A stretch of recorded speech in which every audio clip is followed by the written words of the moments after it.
Блять, низкодушка, облеца, Глазникова.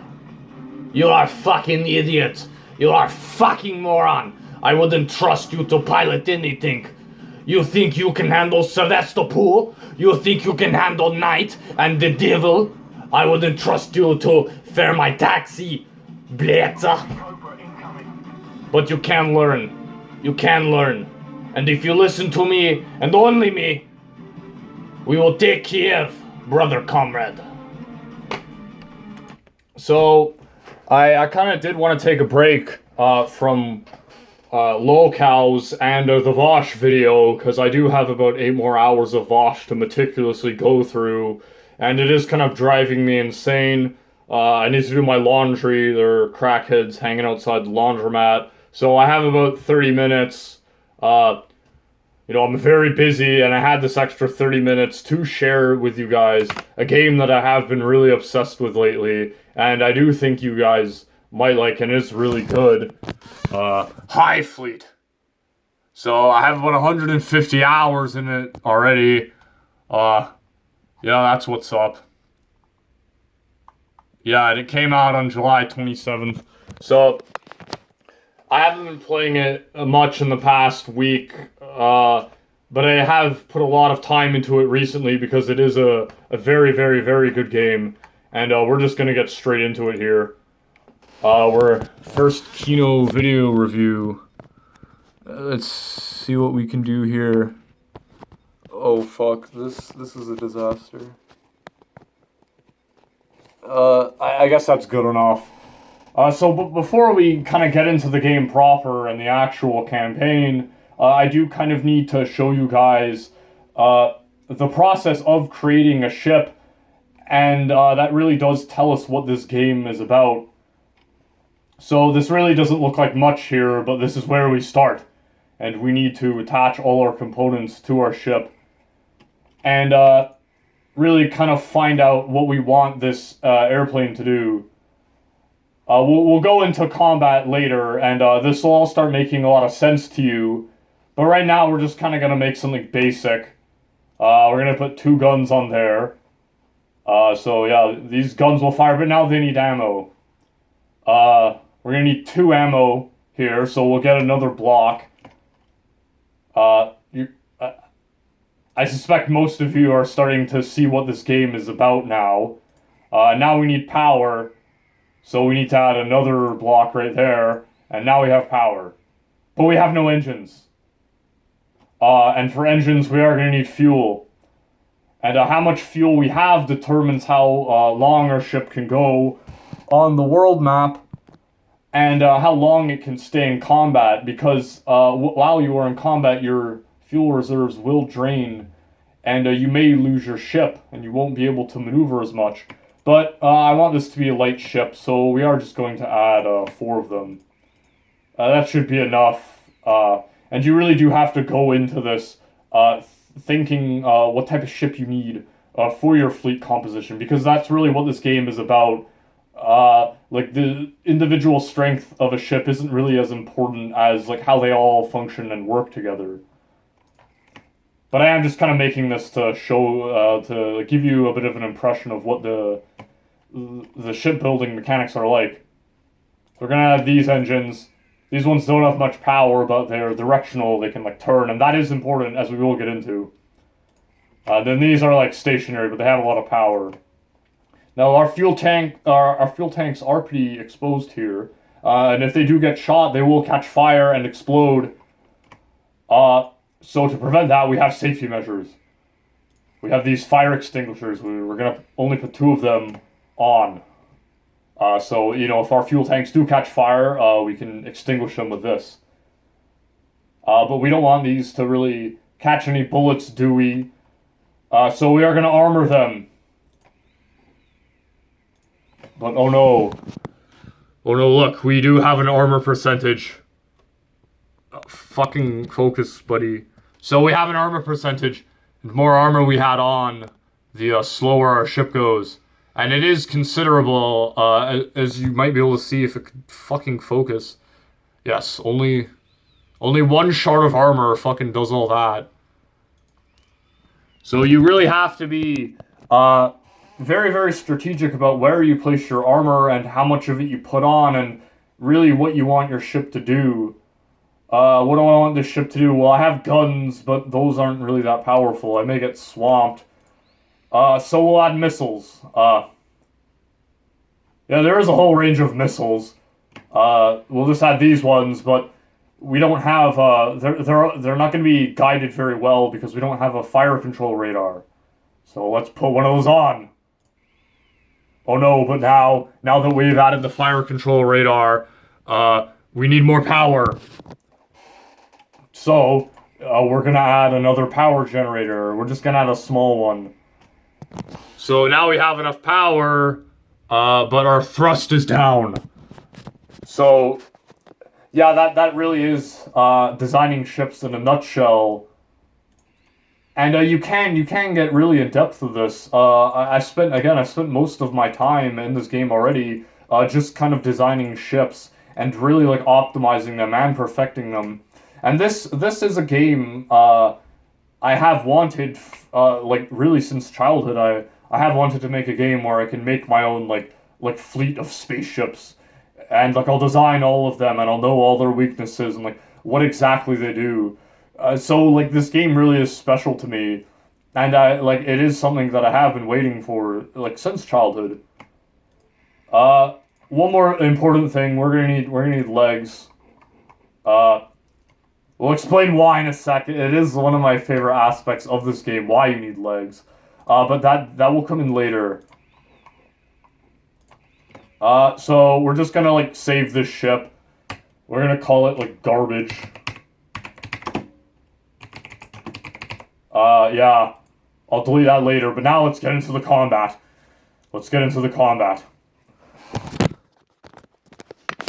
So, comrade, you think you are ready for the battlefield? You think this piece of shit has a chance? Let's find out, you little child.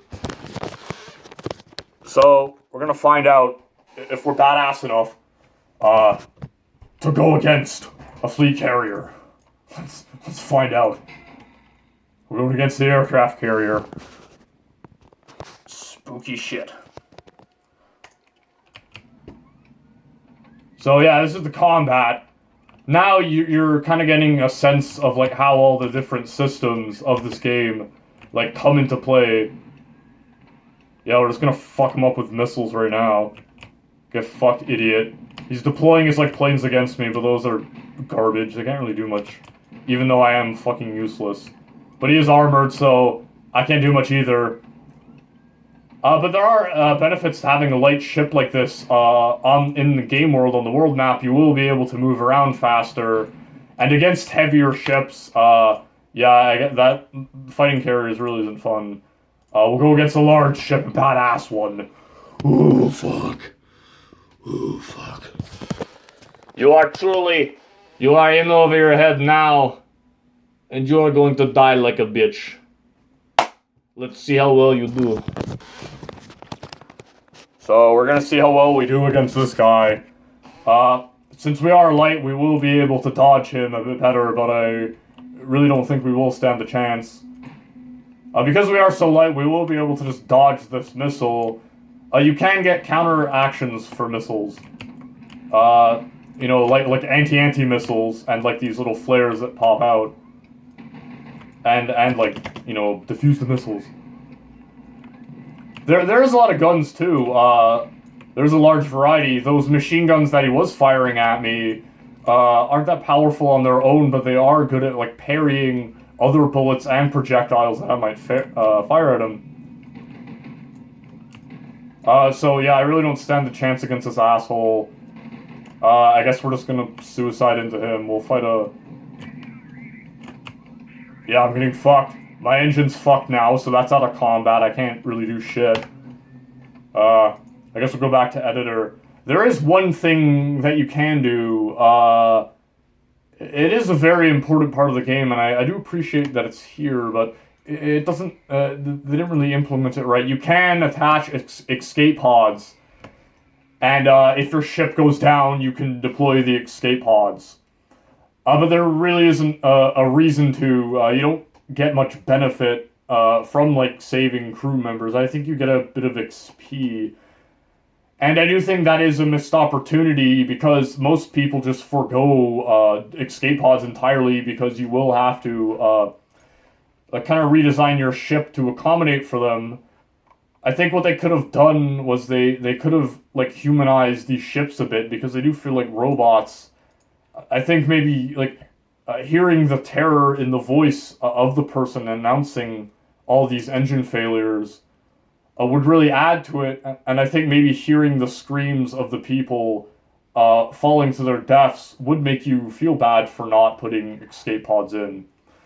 I think that Russian guy who did Modern Warfare 2 when he's announcing the AC-130, I think they should have hired him. But fuck that. Fuck that ship. We're gonna show you one of mine that like I have put a lot of time into. There it is. Here it is. The Knight. It is my most badass ship, the pride, joy of my fleet. I spent about 3 hours optimizing this thing to make sure it was perfect. Well, I mean, almost perfect. Only 97% escape pods. But this thing really is designed to take a beating. It has, like, my special design composite armor. That's, like, more powerful than the armor they gave me. They really do give you the tools in this game, like, to experiment and to really go all out. They trust the player, like, to kind of choose their own story and really do what they want with the game. Yeah, this ship was designed to, like, take on, like, it's light enough to kind of avoid, like, bigger projectiles, but big enough to really take, like, an ass-kicking, and I have got this thing through, like, entire campaigns. It is a really good ship. So if you want to copy my design, you can't because you're a douchebag and you have to make your own, so fuck you. Let's get into the actual campaign now. Now that I've explained all this shit. There is a story, but, like, it really doesn't matter. Like, the world is pretty fucking crazy. Look at this guy, like, what's going on with him? There's a lot of real cool characters in this game. Like, the world is interesting, but the story kind of sucks. Like, your father sent you to go to the capital city and, like, capture it. It sucks. But, like, the lore is cool. So here are all the ships. These are all ones that come, like, preloaded with the game. They're all very good. But they're not perfect. And the game, like, later on, it does kind of encourage you to start designing your own ships, because these ones, like, you can do better. And I have done better with this. You know, these are my two... You know, these are my pride and joy fleet ships. The Devil and his loyal serf. And, like, this really does build into the player freedom that they do give you into this game. Like, you really can do everything with the tools that they gave you, and we'll get into that. But the reason why I have called this The Devil and his loyal serf is because during one campaign, like, the Devil and, like, these two guys... These two ships, they were able to survive the whole campaign, and I put them up in a suicide mission up against, like, a strike force, and I didn't expect them to survive, but they just barely survived. And in my headcanon, like, the crew were immortalized as, like, the greatest pilots ever, and they were, like, heroes. So, like the Bismarck, like the USS Liberty, they have been designated their own name, and, like, immortalized forever. And I really am glad the game has, like, given me the ability to get this invested into it and really make my own story out of this. They really don't force you to pay attention to the shit that they do give you. But I have cheated, kind of. I have given myself a shit ton of money, so I really can't buy anything. But that does come with a downside. You'll spend more time refueling. And you don't want to waste time in this game. Time is the most important resource. You really will never have enough time to do everything in this game, and you will have to start making hard decisions and suffering from suffering from decisions you made hours ago. And, like, every game is like this, and it's like super fun. At $30, this game is an absolute steal. And we still haven't really gotten into it, like, completely. So we're just gonna do our fleet composition here. Uh, we're gonna do more. And you can spend hours just like deciding what type of shit you want. So the knight, I usually like to pair with a tanker just to give it a little more flight range. This will all make sense in a second. Let's play on hard. I've never played on hard before. I think I'm badass enough. So we're gonna have to select all the ships again. And here's an interesting ship. The Shroomer. The Shroomer. So again, like, your fleet composition really is important, and not all of your ships have to be badass killers. The Shroomer is just designed to protect the flagship from atomic warheads. Whenever one is fired at the flagship, it will just deploy all of its missiles to destroy it. And it's worth it just to have that ship, because if my flagship gets hit by a missile and it loses an engine, that could cost me the game, you know? And little mistakes like that will cost you the game, and you will learn from mistakes like that, just as you would in real war. Yeah, you really do. Yeah, it does cause you to think, and I think when I had the idea to design the Shroomer was really when I fell in love with this game. It really is special. Like, I can't really overstate this enough. So we're gonna do that again. We're gonna do the knight. Knight's really good. It's really good. We're not gonna use the Sevastopol. We're gonna use the aircraft carrier. This is like the aircraft carrier version of that, the flagship.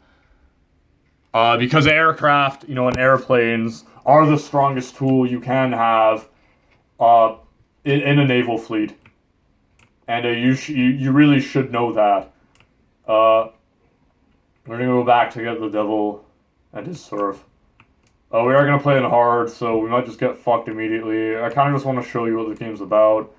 But we'll find him. Yeah, there he is. Where's the surf? Where's the surf? We'll just do that. I really don't want to waste any more of your guys' time. I don't know, let's just do something fun and add a bunch of ships. I'll kind of show you like what a lot of them are like. Yeah, a lot of that. Oh, you can do a lot, and as you can see, our flight range is going down as we add more and more of these crazy ships. And it is a lot to command. If you really want to, you can micromanage everything, if you're badass enough. Comrade, you think you are ready to command the victory fleet to Kiev? I trust my babushka to fucking command shit over you. You can't command shit out of your fucking asshole. But soon you will learn. And trust me, we are almost there. So I think our fleet's kind of ready. Let's just give ourselves a few more knights. And tankers, I guess. Where are they? Okay, yeah, we're kind of fucked here because we don't have much shit. We'll skip the story. So here's the world map. Here's the world map, and you're already confused. If you've played Faster Than Light, maybe this might make sense to you. But it really is a lot to take in. But trust me, like all these do have functionality. Like, oh god, like these do shit. That's something. Like this is a button I can press. This thing down here, those are my aircraft carriers. Like all of this is really like considered and deliberate. Like, ooh, if I want to, I can just like write shit here, and like for nothing, I can draw a circle, and like there is a lot you can do, and these tools are important. I have seen people use like legitimate military like tracking like tactics to like locate these strike carriers, and at a high level, this game really is fun to play. But because we have such a big fleet, we really have to buy some fuel, so we are going to do that. Again, like this game is just gorgeous. Like look at this fucking guy. Like who is he? Like what's he about? He just kind of sells his shit. These are like our special ammo. We really are going to need to use this shit. And that does play, again, like every combat you get into really has to be carefully considered. You might not want to use your armor-piercing bullets against a target. You might want to save them for later. And here we get into the micromanaging of it. This is hard. I don't know how hard it's